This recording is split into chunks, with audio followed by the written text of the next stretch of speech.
뇌의 노화 의외로 쉽게 알아채기가 좀 힘듭니다. 뇌가 노화가 될수록 감정 조절이 잘 안 돼서 화를 잘 많이 내기도 하고요. 체계적으로 하는 능력이 좀 떨어지니까 원래 하던 거라도 중간에 뭐 하나 빠뜨리게 되고 의욕이 떨어져서 아무것도 안 하고 그냥 있는 경우가 많아요. 새로운 거를 저장하는 능력이 떨어지게 됩니다. 뇌가 뭔가 처리하는 속도가 느리다 보니까 반응 속도가 느려질 수가 있습니다. 치매 예방 방법이 정말 많이 있거든요. 중요한 거 한 4가지만 한번 꼽아보도록 할게요.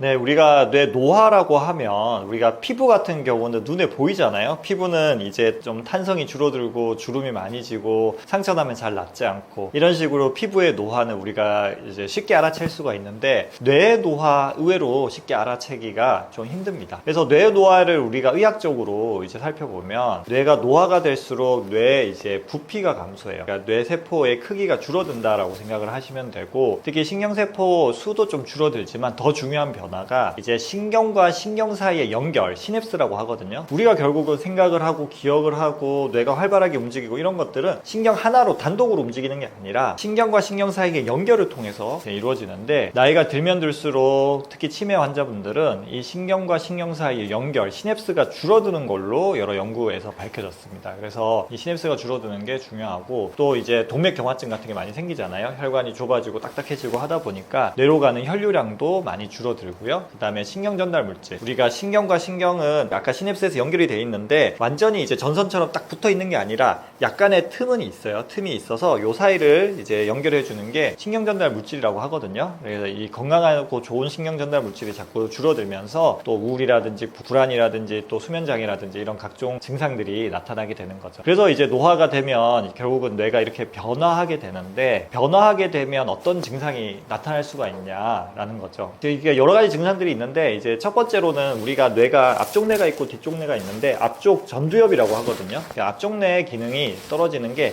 좀 더 이제 먼저라고 생각을 하시면 됩니다. 반대로 아이들 같은 경우도 애기들은 앞쪽 뇌가 좀 덜 발달돼 있다가 성인이 돼가면서 사회화가 돼가면서 앞쪽 뇌가 발달하면서 여러 가지 이제 기능들을 하게 되는데 앞쪽 뇌가 하는 역할은 우리가 뭐 욕구를 조절한다든지 그다음에 하기 싫은 일을 하게 만든다든지 목표를 세우고 모니터링을 한다든지 또 감정을 조절한다든지 이런 다양한 우리가 좀 더 사람이 사람답게 만드는 이런 뇌라고 생각하시면 됩니다. 그래서 이제 나이가 들면서 그러면 전두엽 기능이 떨어지잖아요. 전두엽 기능이 떨어지면 좀 더 쉽게 얘기하면 사회적인 기능, 사회적인 뭔가 조절하는 게 조금 떨어진다. 예를 들어서 의외로 젊었을 때보다 욕심이 많아지는 분들도 있고요. 그 다음에 감정 조절이 잘 안 돼서 화를 잘 많이 내기도 하고요. 그 다음에 이제 목표를 세우고 그거를 체계적으로 하는 그런 능력이 좀 떨어지니까 예전에는 새로운 일을 배워서 뭔가 체계적으로 잘 할 수가 있었는데 지금은 특히 새로운 거 아니면 원래 하던 거라도 뭔가 순서대로 대표적으로 요리 같은 게 있죠. 나이가 들면 예전엔 잘할 수 있는 요리가 이제 좀 중간에 뭐 하나 빠뜨리게 되고 이런 식으로 체계적으로 하는 걸 잘 못하기도 하고 또 이제 동기화 센터라고 전두엽 안쪽에 있는데 이 동기화 이제 동기부여하는 센터의 기능이 떨어지게 되면 의욕이 떨어져서 아무것도 안 하고 그냥 있는 경우가 많아요. 그래서 어르신들 중에서 보면 종일 TV 채널 바꾸지도 않아요. 채널 하나 틀어놓고 그냥 보는 건지 안 보는 건지 그냥 멍하게 있는 분들이 계세요. 그래서 이런 것도 이제 전두엽 기능이 떨어지는 현상 중에 하나입니다. 그 다음에 또 중요한 게 역시 기억력입니다.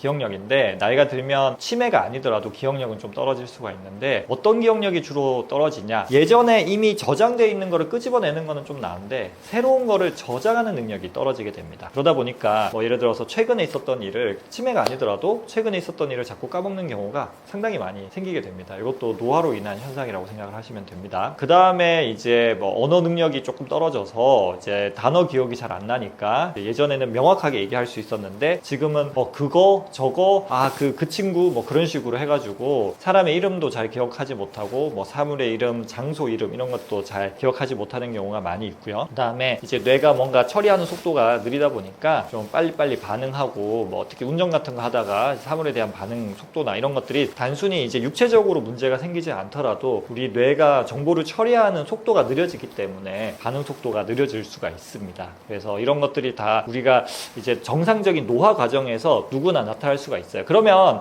또 말씀드리면 이게 그러면 정상적인 노화냐 아니면 이제 그 치매냐를 구분하는 데 있어서 중요한 게 한 두 가지 요소가 있어요. 그래서 하나는 이제 일상생활에 지장이 있냐 없냐가 중요합니다. 예를 들어서 기억력이 조금 떨어지거나 요리하는 실력이 조금 떨어진다고 해도 그래도 내가 어느 정도 요리해 먹을 수 있고 아니면 가족들이랑 같이 생활하는데 큰 문제가 없으면 이건 치매라고 할 수가 없는 거고, 또 한 가지는 이제 이런 것들을 우리가 객관적으로 인지기능 평가를 하거든요. 기억력을 평가를 하고 아까 말씀드린 전두엽 기능을 평가를 하고 그림 그리기, 계산 능력, 단어 맞히기 이런 것들을 평가를 하는데, 보통 일반적으로는 이제 같은 학력을 가진, 내가 고졸이면 고졸, 중졸이면 중졸, 같은 학력을 가진 이제 같은 동년배 70대면 70대, 80대면 80대랑 비교해서 그 시험 같은 거 치거든요. 그 점수가 하위 15등이냐 아니냐 정도를 봐요. 그래서 이제 하위 15등보다 좀 못하면 좀 문제가 있다라고 생각을 하고요. 예전에 비해서 떨어지긴 하지만 이제 동년배랑 비슷한 수준이다. 그러면 그냥 단순 노화 현상이지 치매라고 생각하실 필요는 없습니다.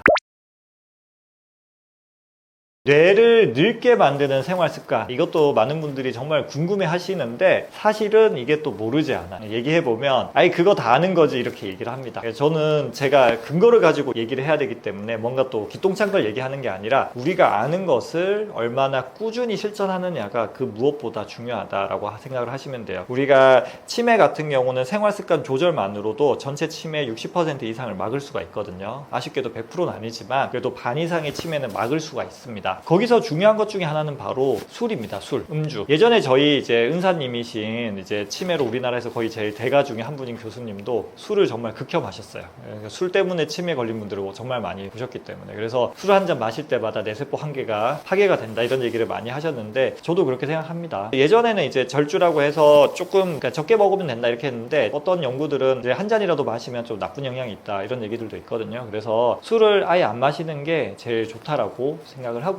두 번째로 요새 많이 이제 나오고 있는 연구 데이터들은 바로 수면 문제입니다. 우리나라 이제 수면 데이터를 봐도 제가 예전에 봤을 때는 세계 OECD 국가들 중에서 우리나라가 수면의 질이 안 좋기로는 1등, 2등 정도였거든요. 질이 안 좋다는 거는 이제 시간도 부족하고 불규칙하고 이런 것들이 있었는데, 수면이 부족하면 우리가 잠을 잘 때 좋은 현상들이 정말 많이 일어나요. 잠을 며칠 안 자면 진짜 사람이 죽을 수도 있잖아요. 그러니까 잠을 자는 동안에 우리 뇌는 이제 청소하고 쓸데없는 이제 연결들, 쓸데없는 것들은 다 지워주고 중요한 것은 강화를 시켜줘요. 그렇게 이제 매일 밤마다 몇 시간씩은 우리 뇌를 청소하고 유지보수를 해줘야 돼요. 근데 그 유지보수를 하지 않으면 뇌 손상이 빨리 오겠죠. 당연합니다. 근데 이제 우리가 지금은 잠을 방해하는 요소가 너무 많아요. 이제 일한다고 못 자기도 하고, 또 요새는 최근 10년 전부터는 스마트폰 때문에 잠을 못 자는 경우가 정말 많이 있습니다. 그래서 이런 수면 부족이랑 치매랑 많이 연관이 밝혀져 있고요. 그 다음에 만성적인 스트레스는 말할 것도 없습니다. 스트레스 호르몬은 우리 뇌를 자꾸 채찍질을 하죠. 스트레스 호르몬이 뇌를 파괴하는 여러 가지 물질들을 많이 만들어냅니다. 그래서 스트레스 호르몬은 뇌에 안 좋은 영향을 미치고, 반대로 여러 가지 방법을 통해서 스트레스를 줄이면 이제 뇌가 두꺼워지고 뇌가 좋아진다는 연구 결과들이 많이 있습니다. 그래서 스트레스도 이제 스트레스 내가 어떻게 할 수 없는 거 아니야 이렇게 생각하시면 안 되고요. 스트레스도 적극적인 노력을 통해서 똑같은 상황에도 나의 뇌에 미치는 영향은 줄일 수가 있습니다. 그래서 스트레스 관리를 하시면 좋겠고요. 그 다음에 이제 운동 부족이죠. 그래서 운동을 이제 하루에 10분이라도 한 사람과 하지 않는 사람은 이제 뇌 건강에 차이가 많이 납니다. 이것 역시 여러 연구를 통해서 이제 뇌 부피, 뇌 겉질의 두께를 재보면 재본 연구들이 있었거든요. 운동을 한 경우 안 한 경우를 봤을 때 운동을 한 경우가 뇌세포 두께가 더 잘 유지가 됐습니다. 그래서 운동을 꼭 하셔야 되고요. 그 다음에 이제 나쁜 음식, 아까 얘기한 것 중에서 당분이 있죠. 당분 과다 섭취라든지, 또 중요한 게 사회적인 고립입니다. 저도 사실 그런 분들 많이 봅니다. 이제 어르신들 중에서 혼자 지내시는 분들 중에 좀 외롭게 지내시는 분들이 있습니다. 친구도 없고 가족도 없고, 이런 분들과 이제 주위에 가족이나 친구들 많이 또 즐겁게 사시는 분들은 치매에 똑같이 걸렸다고 해도 이후의 경과가 차이가 많이 나요. 일단 치매에 걸리니까 저한테 오셨겠죠. 그래서 차이가 많이 나요. 그래서 많은 사람들을 보고 그 다음에 대화를 나누고 하면서 나오는 즐거운 신경전달 물질, 즐거운 호르몬이 우리 뇌를 보호하는 아주 강력한 요소 중에 하나입니다. 그래서 이제 내가 기억력이 떨어지고 예전만 못하다고 해서 이제 밖에 안 나가고 사람을 안 만나는 분들도 계신데 그러시면 안 돼요. 그래서 자꾸 사람들을 만나고, 우리 젊었을 때부터, 이제 나이는 들었지만 연세가 있으신 분들도 마음은 대부분 젊거든요. 그래서 젊은 마음을 유지하면서 친구도 보고 가족도 보고 이웃도 보고 이렇게 즐거운 마음으로 웃으면서 사시는 게 또 치매 예방하는데 정말 중요한 요소라고 할 수가 있습니다.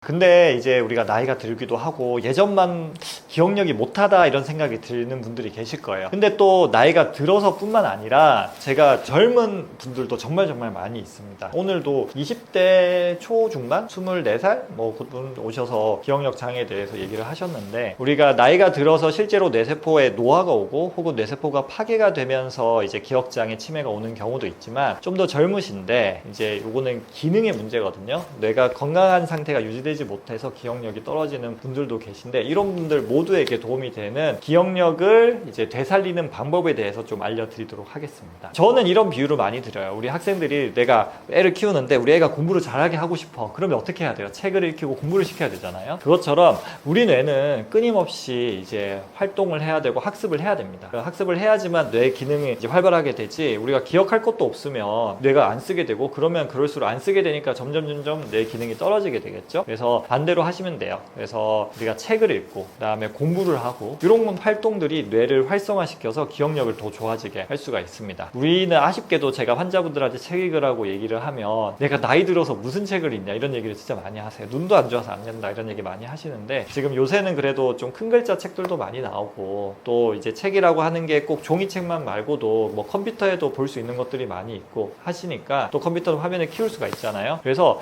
새로운 것을 좀 익히는 것을 계속 유지하시는 거가 정말 좋은 것 같아요. 또 요새는 유튜브에도 재미난 것들이 많이 있잖아요. 단순히 재미난 것만 보지 마시고, 또 유튜브 채널도 보는 것만 보지 마시고, TV 채널도 새로운 것들, 내가 평소에 안 보던 거, 뭐 다양한 거에 관심을 가지시면서 그런 것도 보면 재미난 것들이 정말 많이 있습니다. 요새 같으면 또 이슈가 되는 게 뭐 AI 많이 들어보셨죠? 그래서 AI 관련된 것도 인터넷상에 정보도 많고, 그런 것들 이제 깔아가지고 나도 한번 해보고 대화도 나누고 하시는 게, 제 생각에는 치매 예방에, 또 혼자 있으면 또 대화할 사람도 없고 내가 이상한 소리를 해도 AI는 다 받아주거든요. 그래서 그런 식으로 대화하는 것 역시 내 기억력을 되살리고 뇌를 자극할 수 있는 아주 좋은 활동이 될 거라고 저는 확연하게 생각합니다. 그 다음에 이제 말씀드릴 거는 사람들 많이 만나는 거. 아까도 얘기했지만 사람들 많이 만나고 웃을 일 많이 만드시고, 사소한 거에 또 제가 보면 안타까운 게, 굳이 그런 것까지 신경 써야 되는 것들이 되게 사소한 거에 집착하고 하시는 분들이 계시거든요. 그래서 조금 오래 사셨으니까 이제 대범하게, 그게 지나고 보면 큰 문제 아닌 거 우리가 알잖아요. 그래서 조금 느긋한 마음을 잡수시고 그냥 웃으면서 매사에 하하호호 하면서 관리하시면 이제 치매도 예방 가능하고, 설사 치매에 걸리더라도 예쁜 치매 쪽으로, 그리고 또 나머지는 뭐 우리가 아까도 얘기했던 운동 꾸준히 하시고, 그 다음에 건강하게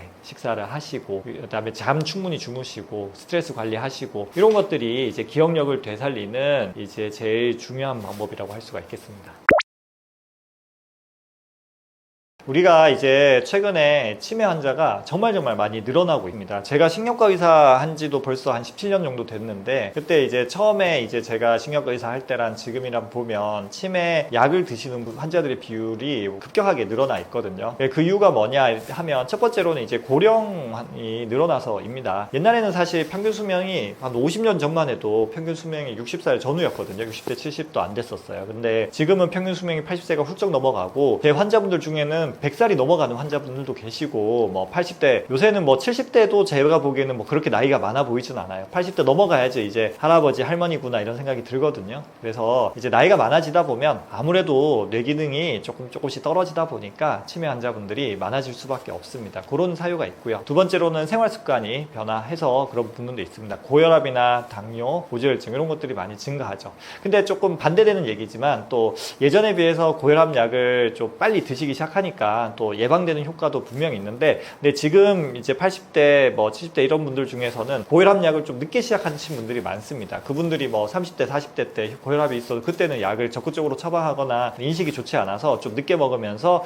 또 이런 것들이 늘어나는 것도 있고요. 그 다음에 뭐 여러 가지 유전적 요인이나 환경적 요인, 그 다음에 조기에 빨리 발견하지 못하는 거, 이런 것들이 합쳐지면서 치매 환자들이 조금씩 늘어나고 있고, 또 예전에는 그냥 또 시골 같은 데서 보면 그냥 치매인지도 모르고 그냥 뭐 할아버지니까 그렇구나, 할머니가 그렇구나, 이렇게 좀 무시하시던 이제 증상들이 많이 있어요. 치매나 파킨슨이나. 근데 지금은 그래도 많은 분들이 관심을 가지고 있기 때문에 예전보다는 이제 좀 더 덜 무시가 되는 거죠. 덜 간과가 되고 좀 진단되는 경우가 많아서 또 치매 환자가 늘어나고 또 치매약을 드시는 분들이 많아지고 있는 것 같습니다.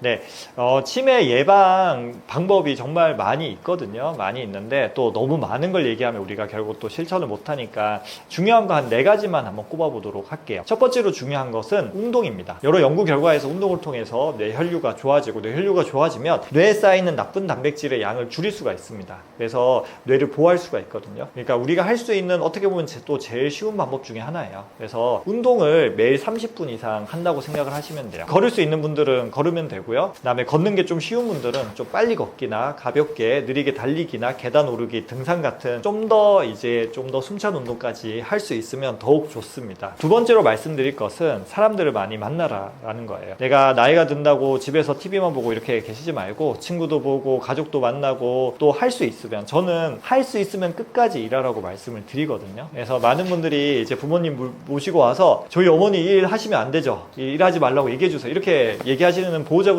계십니다. 왜냐하면 일을 하시는 게 오히려 무리가 돼서 어머님한테 안 좋을까봐. 저는 그렇게 생각하지 않습니다. 그러니까 이제 자극이 있어야 되거든요. 그냥 뭐라도 뭐 나가서 이제 뭐 요새는 뭐 주민센터나 이런 데서 뭐 하는 공공 일자리 같은 것들도 있고, 아니면 이제 최근에 보신 분은 옆집에 있는 이제 이웃의 손녀, 손주를 봐주는 역할을, 그런 일을 하기도 하고, 실제로 저희 부모님 같은 경우도 저희 애들을 지금까지도 애들이 꽤 컸음에도 불구하고 케어를 해주시거든요. 그러니까 어머님이 좀 힘들다라는 걱정도 들지만 저는 그래도 저희 애들을 케어해주는 게 저희 어머니, 아버지한테는 뇌 건강에 좋다고 확실하게 생각을 하고 있습니다. 그래서 우리가 이제 나이가 들었다고 그렇게 집에만 계시는 것보다는 사소한 일이라도 좀 나가서 일을 하시는 것도 우리 뇌 건강에, 치매 예방에 정말 좋고, 밭일이나 이제 농사일 같은 것도 너무 무리하지 않는 선에서는 도움이 된다고 생각을 합니다. 그리고 이제 건강한 식습관, 아까 얘기한 대로 잡곡, 현미 이런 것들 많이 드시고, 해산물 많이 드시고요. 그다음에 식물성 단백질이라든지 견과류, 이런 것들을 통한 좋은 이제 지방 섭취, 이런 것들이 골고루 이루어지는, 우리가 흔히 지중해식 식단이라고 얘기하잖아요. 지중해식 식단이 여러 이제 과정을 통해서 뇌를 건강을 유지할 수 있다는 게 많이 밝혀졌거든요. 이런 것들 많이 하시면 좋고요. 그다음에 두뇌 활동 많이 하셔야 됩니다. 나이가 들수록 새로운 거를 더 많이 봐야 돼요. 그래서 새로운 거 책도 보고, 신문도 보고, 유튜브에서 이것저것 찾아보고, 아까 얘기한 대로 AI 대화 같은 것도 해보고, 그다음에 또 심심할 때는 이제 그런 거 있잖아요. 요새 서점에 가면 그런 거, 아이들 하는 퍼즐 같은 거 많이 있거든요. 또 큰 글자로 나오는 게 많이 있어요. 뭐 숫자 퍼즐, 수도쿠 같은 숫자 퍼즐이라든지, 이런 것들을 자꾸 하는 것 자체가 뇌를 자극할 수가 있어요. 우리가 또 유명한 얘기가, 할머니들끼리 고스톱 치는 게 치매 예방이 된다. 저도 그렇게 생각을 합니다. 근데 그것만 해서는 또 안 돼요. 그걸 또 너무 오래 하다 보면 또 너무 익숙해져서 뇌에 새로운 자극이 좀 덜 갈 수가 있어요. 그래서 이제 보드게임이잖아요, 일종의. 그래서 그런 것도 좀 다양한 방식으로 좀 한다든지, 그런 것들이 하나하나가 다 치매 예방에 도움이 됩니다. 자, 우리 뇌에 진짜 안 좋은 음식, 치매를 부르는 최악의 음식 3가지 말씀을 드리도록 할게요. 첫 번째로는 이제 트랜스 지방입니다. 그러니까 지방도 건강한 지방이 있고 건강하지 않은 지방이 있습니다. 건강하지 않은 지방은 이제 혈관에 나쁜 영향을 미치게 됩니다. 건강한 지방은 우리 뇌, 특히 이제 뇌 세포막을 구성하는 데 또 좋게 쓰이기도 하고요. 건강하지 않은 음식은 뭐 쉽게 얘기하면 튀김류라고 생각을 하면 됩니다. 뭐 트랜스 지방이라고 얘기를 하잖아요. 뭐 마가린이라든지 이런 것도 그렇고, 튀김에 들어가는 각종 기름들은 우리 몸에 좋지 않은 걸로 밝혀져 있고, 또 이제 불포화 지방산이 이제 좋다는 건 이미 알려져 있고, 포화 지방산이 안 좋은데, 이제 고기 종류 중에서는 제가 예전에 자료를 찾아보니까 소고기에 들어있는 기름은 조금 더 안 좋은 기름으로 돼 있고, 돼지고기 기름이 조금 더 좋은 기름이고, 뭐 오리고기 기름이 좋다는 거는 이미 알려져 있잖아요. 그래서 이제 그런 것도 이제 조금씩 차이가 나요. 그래서 제가 생각하기에 특히 뇌 입장에서는 고기, 돼지고기, 소고기 이런 것들이 무조건 나쁜 건 아니거든요. 나쁜 건 아니니까 좀 더 건강한 기름이 들어있는 것들을 드시면 되고, 또 뭐 소고기라고 하더라도 기름이 많은 부위도 있지만 기름이 적은 부위도 있기 때문에 기름이 적은 부위를 활용하시면 그런 것들 또 좋은 단백질 공급원이 되기 때문에 그런 것들 드시면 되고, 또 이제 안 좋은 게 있어요. 정제 탄수화물, 바로 흰 쌀밥, 설탕 이런 것들이 안 좋죠. 단 거, 밀가루. 그래서 흰색이 안 좋다는 얘기 많이 하거든요. 흰쌀밥, 밀가루, 설탕. 그래서 이런 것들은 급격하게 당을 올려서 혈액순환을 방해하고 또 이제 염증을 많이 일으켜요. 그래서 염증이 많이 생기면 이제 혈관이라든지 뇌 손상을 유발하기 때문에 역시 좋지 않다고 할 수 있습니다. 그리고 가공식품 마지막으로 말씀드릴게요. 저도 안 먹는 건 아닙니다만은 이제 편하잖아요. 이제 빨리 먹을 수 있는 인스턴트 음식들이 그 조미 과정에서 여러 가지 안 좋은 성분들이 많이 들어가기 때문에 이런 것들이 또 치매에 이제 부르는 음식이라고 생각을 하시면 됩니다. 자, 치매와 파킨슨병은 뭐가 달라요? 이렇게 많이 물어봅니다. 치매 중에서도 제일 흔한 거는 뭐예요? 알츠하이머 병이라고 하는 거거든요. 그러니까 파킨슨병, 알츠하이머 병 둘 다 이제 외국에 의사 이름이 또 있고 하니까 그 차이가 뭐냐 이렇게 얘기를 많이 물어보는 경우가 많이 있습니다. 자, 치매는 뇌의 겉질부터 망가지는 거예요. 뇌의 제일 겉에는 우리의 생각하는 고위 인지 기능이 담당하거든요. 거기부터 망가지고 점점 진행할수록 속으로 들어오게 돼서 나중에 치매 환자분들도 말기로 진행하면 운동 능력이 떨어져서 파킨슨 증상들이 생겨요. 파킨슨병은 밑에서부터 속부터 망가지는 병이라고 생각하시면 돼요. 그래서 뇌 속에서 뭔가 뇌세포를 파괴시키는 그런 것들이 생기거든요. 특히 이제 흑질이라고 하는 곳에 거기에 침착이 되면서 도파민 생성이 안 되는 건데, 쉽게 얘기하면 뇌 속에 이제 운동 기능부터, 이쪽이 운동 기능을 담당하거든요. 그래서 운동 기능부터 먼저 문제가 생기고, 또 기타 후각이라든지 자율신경장애 문제가 생기고, 나중에 기억장애가 오는 게 두 개가 차이라고 생각하시면 됩니다. 그래서 치매는 겉질이 망가지니까 인지기능, 우리가 인지기능이라고 하면 기억하는 거, 말하는 거, 성격적인 거, 계산하는 거, 길찾기 능력 이런 것들이 먼저 망가지는 게 치매고요. 파킨슨병은 이제 운동인데, 운동 중에서 힘이 빠지는 게 아니라 운동을 조절하는 기능이 떨어집니다. 대표적으로 우리가 손을 이렇게 가만히 있어야 되는데 가만히 있지 못하고 떤다든지,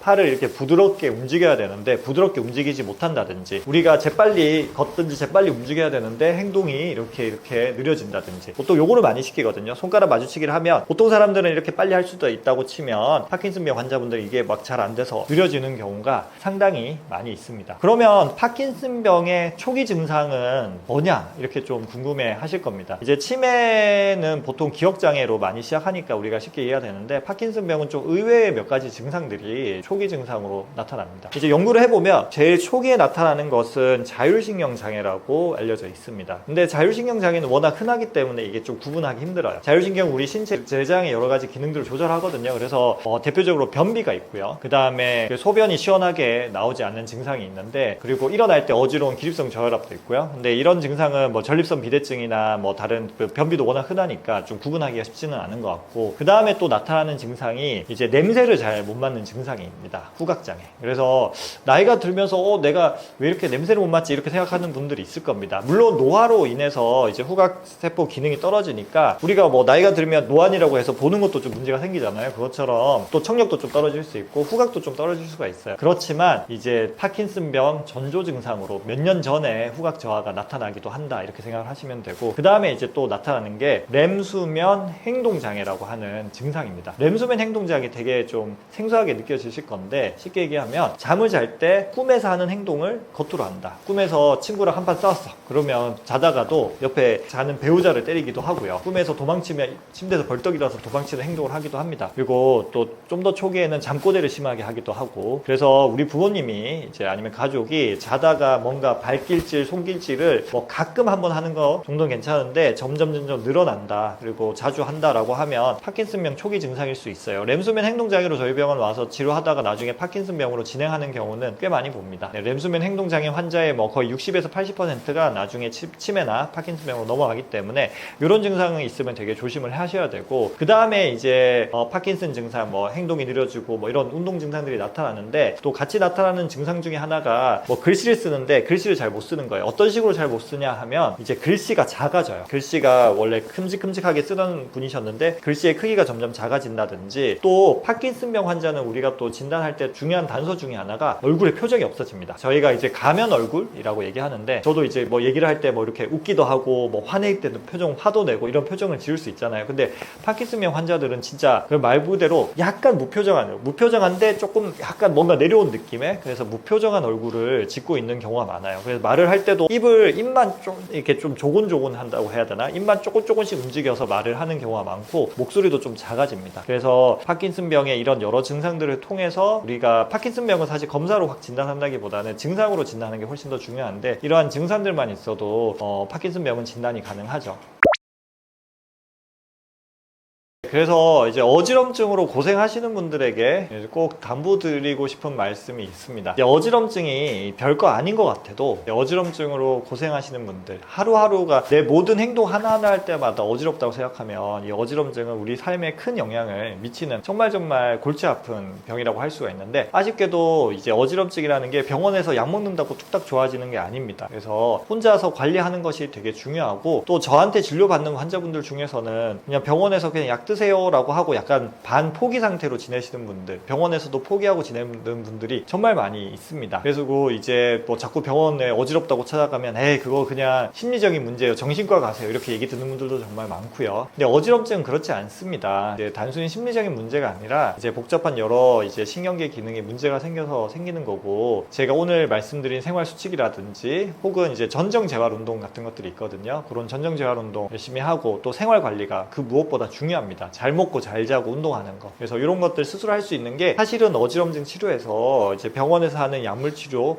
보다 훨씬 더 중요한 거라고 생각을 하시면 됩니다. 그리고 내가 어지러움이 낫지 않으면 어떡하지, 그 불안한 생각이 스트레스 호르몬을 증가시키고 또 어지러움을 더 민감하게 만들거든요. 그래서 그런 생각을 버리고 이제 어지럼증은 관리하시면 되고, 이제 어지럼증을 좀 더 열심히 적극적으로 치료하고 싶다라고 하면 제가 최근에 낸 어지러움 극복 혁명이라고 하는 책이 있습니다. 제가 이제 어지럼증 관련 서적을 많이 봤는데 너무 의사 입장에서 병에 대해서만 초점이 맞춰져 있고, 정작 이제 이걸 겪고 있는 환자분들의 일상에는 크게 관심이 없고 어떤 노력을 통해서 좋아질 수 있게 하는지 관심이 없어서, 제가 이제 출판사 사장님이 저한테 먼저 연락을 주셨어요. 그런 책을 자기는 찾고 있다라고 하셔서. 그래서 제가 좀 심혈을 기울여서 쓴 책이니까 어지러움으로 고생하신다면 제 책을 구매해서 혹은 도서관에서 빌려서라도 한번 보시는 것을 추천을 드리고요. 그 다음에 이제 제가 유튜브 채널도 운영하고 있습니다. 그래서 그 유튜브에는 책처럼 좀 체계적인 것보다는 그때그때 이제 필요한 내용들, 또 도움이 될 만한 내용을 선정해서 제가 올리고 있으니까 어지럼증뿐만 아니라 두통이라든지 수면장애, 치매, 뭐 자율신경장애 등등 그 여러분들한테 필요한 신경과적인 내용들을 제가 최대한 알차게, 제가 중요하게 생각하는 것은 남들이 하지 않는 얘기를 하는 겁니다. 우리가 쉽게 의학 정보를 요새 너무 쉽게 얻을 수 있기 때문에 남들이 하는 얘기까지 제가 굳이 할 필요는 없다고 생각을 하고요. 근데 제가 실제로 환자를 보면서 환자분들한테 꼭 얘기해주고 싶으신 거, 또 꼭 유용한 정보들을 제가 선별해서 영상 촬영해서 직접 제가 영상 혼자 촬영해서 올리고 있으니까, 그래서 뇌 건강에 관심이 있으시고 어지러움 두통으로 고생하신다면 제 채널 한번 찾아와 주셔도 좋을 것 같습니다.